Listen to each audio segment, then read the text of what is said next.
Welcome back to another episode of Whether or Not. I'm your host, Brendan Pham, here with forecaster Luke Snyder. And Luke, we had a really active week this week. Are we going to continue to see that? Yeah, I think a lot of the activity we've been seeing these past few days is expected to continue with a few more rounds of precipitation potpourri, if you will, into the extended forecast. Well, that's good to hear. But first, let's get over to Nature in the News.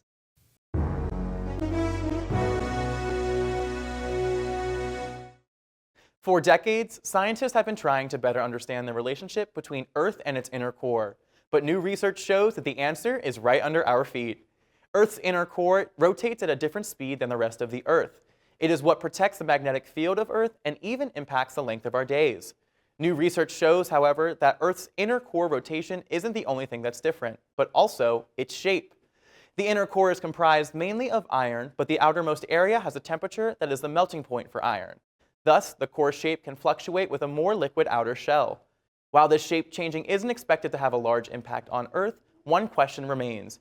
How does the inner core move relative to the rest of the planet? Japan has been having one of its most snowiest winters in recent history, with over 14 feet of settled snowpack in parts of its mountainous regions. Just last week, though, northern Japan saw record-breaking snowfall rates. On the island of Hokkaido, a reporting station in Obihiro measured 47.24 inches in just 12 hours. That's nearly an average of 4 inches of snow per hour. Like lake effect snow, Japan saw an episode of sea effect snow that resulted in this record-breaking snow rate. A strong low-pressure system developed over Hokkaido, bringing in cold Siberian air on its backside. The combination of warm, moist air from the Sea of Japan and the cold air aloft resulted in bands of very heavy snow to develop and stall over some locations. While it's not the first time Japan has seen sea effect snow, this event and this season will be one to remember across Hokkaido and the mountain ranges of Japan. The largest and oldest iceberg in the world is moving yet again, and this time it's heading for vulnerable Arctic animals. Located in the Southern Ocean, the iceberg, named A-23A, is roughly the size of Rhode Island and weighs approximately 1 trillion tons. Previous movement has primarily affected cargo shipments. Now heading towards South Georgia Island, A-23A has the potential to hit the island in the next few weeks. Home to nearly 98% of the fur seal population, South Georgia Island is sanctuary for wildlife, particularly Arctic and deep-sea creatures. However, past iceberg movement around the island shows a trend of warmer waters near the border of the landmass. Thus, experts are expecting A-23A to encounter warmer water and eventually melt before making a collision. Only time will tell if A-23A makes a rare collision with South Georgia Island or if warmer waters will lessen the impact. After a long, dry stretch of weather for Southern California, an atmospheric river brought beneficial rainfall to many areas that were ravaged by wildfires in January. Prior to this rain event, Los Angeles only saw 0.15 inches of precipitation from last May to the beginning of the year. Typically, the rainy season in California begins in October, but this year, global climate patterns have steered most weather systems away from the state, resulting in parts of California entering a period of drought. Northern California has seen a few more weather systems brush by with some rain and snow this winter than Southern California. However, with a change in the weather pattern, another atmospheric river is expected to provide beneficial rain and snow across all portions of the state, providing wildfire relief to parts of Southern California and a rebuilding snowpack for the Sierras.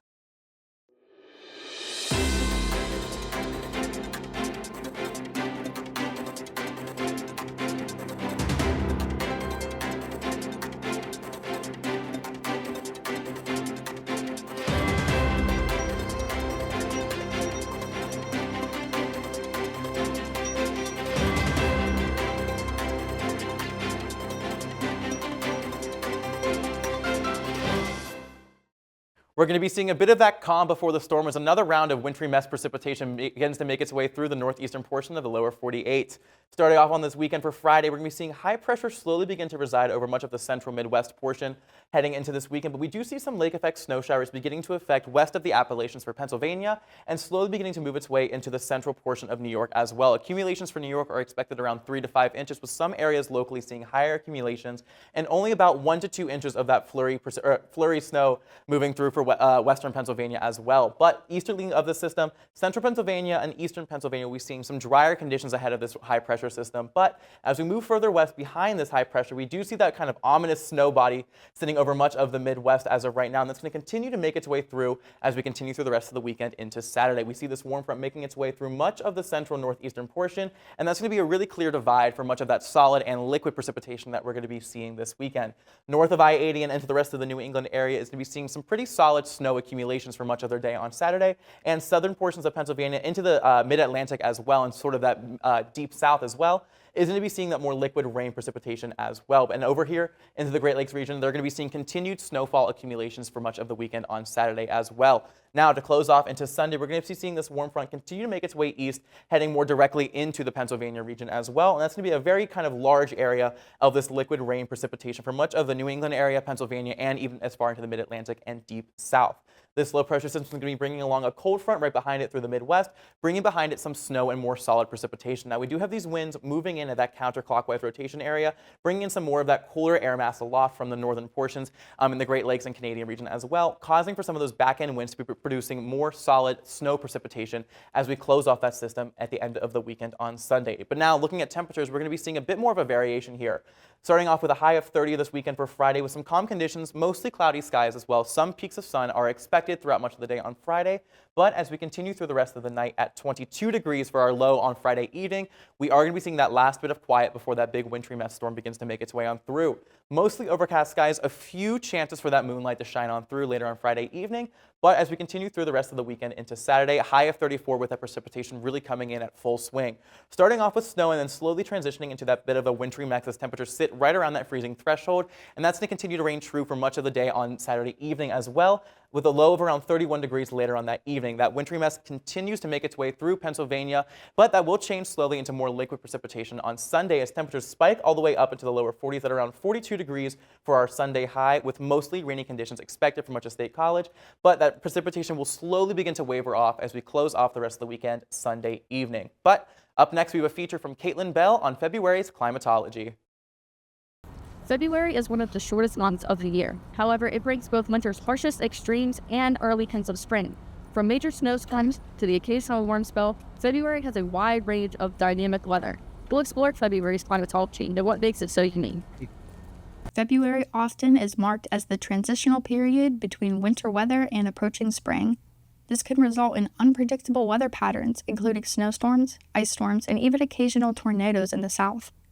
Across the United States, we begin to see a gradual increase in daylight throughout the month of February. The amount of daylight increases about 3 minutes per day, depending on location. Places like Florida will gain around 40 minutes, while we in Pennsylvania can look forward to around 60-plus minutes by the end of February. The recent 2023 to 2024 winter season ranked warmest on record in the United States, especially impacting 8 states across the upper Midwest, Great Lakes, and Northeast. The average temperature for the United States at this time is around 34 degrees Fahrenheit, but ended up being 41.1 in 2024. Record warm temperatures were recorded across much of the Mississippi Valley, parts of the Great Lakes, and Southern Plains. While February 2024 was the third warmest February on record for the nation, the precipitation ranked in the driest third of the historical record for the month. The recorded value was 1.86 inches, which is 0.27 inches below average. This occurred mostly over much of the eastern half of the United States, differing from the west, where precipitation was actually above average in most parts. And although that February was quite warm and dry, the whole winter season had above average precipitation of 7.71 inches. Conversely, data from 1936 shows that year to rank amongst the most intense cold waves in North America. The 1935 to 36 season is the coldest winter on record, and that February was the coldest month ever for states like North Dakota and South Dakota and Nebraska. As far as Richmond, Virginia, rivers were completely icebound, and thawing was accompanied by heavy rain over many of the southern states and led to flooding. Amongst other cold Februaries were the years 1899 and 2021. In 1899, ice flowed down the Mississippi River into the Gulf of Mexico. In 2021, Texas experienced a deep freeze and was placed under a winter storm warning. The freeze lasted for 8 days, and the polar vortex and Arctic oscillation were much to blame. A weaker jet dipped further south, allowing the outbreak of Arctic air into the mid-latitude regions. At the peak of power outages, more than 10 million people were in the dark, lacking warmth and the ability to prepare food. But how are people handling this type of brutal weather further up the East Coast? A notable weather event occurred on Valentine's Day itself in 1940, impacting much of the East Coast. States like Pennsylvania, New York, New Jersey, and Massachusetts experienced significant snowfall. Snow started falling at 3 p.m. in Boston and fell at a rate of an inch an hour for the first 9 hours. Additionally, wind speeds reached up to 60 miles per hour, creating treacherous travel conditions and snowdrifts. A snowdrift is a deposit of snow sculpted by wind into a pile, and places like Scranton, PA suffered from impassable ones that reached up to 8 feet. February is one of the most interesting months to explore climatologically and has produced some of the most powerful storms on record. Will this year add another chapter to its history? Only time will tell. For Weather or Not, I'm student meteorologist Caitlyn Bell.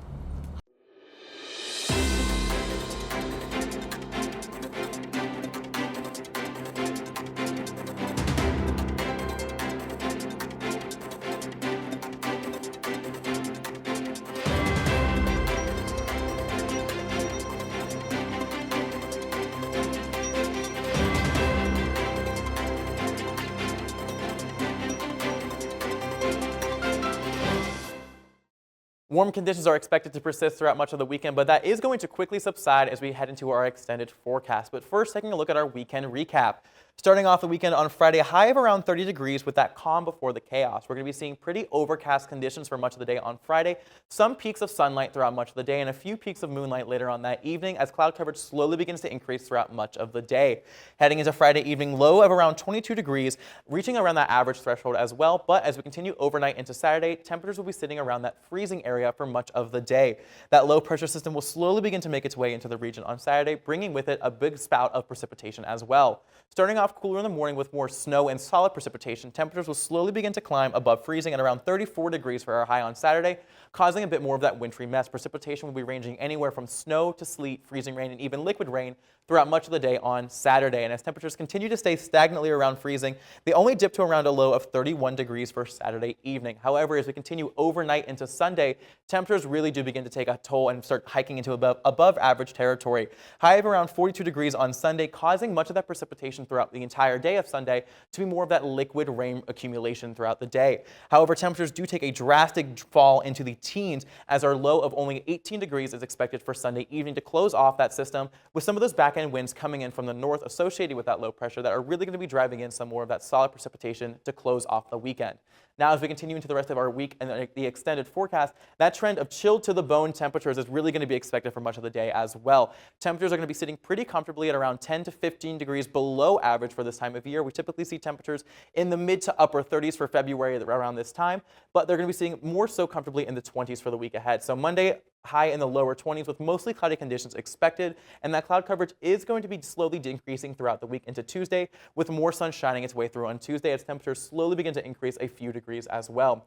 Wednesday and Thursday, we'll see our next round of wintry precipitation as another low pressure system begins to make its way through the area in Pennsylvania, with temperatures sitting pretty comfortably in the mid-20s for much of the day as our high, thus allowing more of that solid snow precipitation for much of the day on Wednesday, more prominent accumulation for Wednesday, and a little bit more of that lightening up to a flurry for Thursday. Temperatures will slowly begin to approach that high of freezing threshold for Friday as a nice mix of sun and clouds is expected for the day on Friday, and temperatures sitting pretty comfortably in the lower 30s and potentially even upper 20s for our Friday.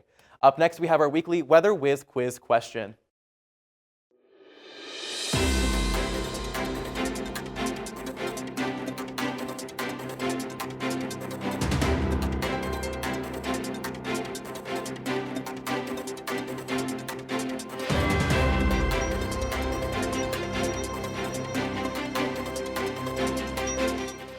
By the end of February, we're already reaching sunset times past 6 o'clock.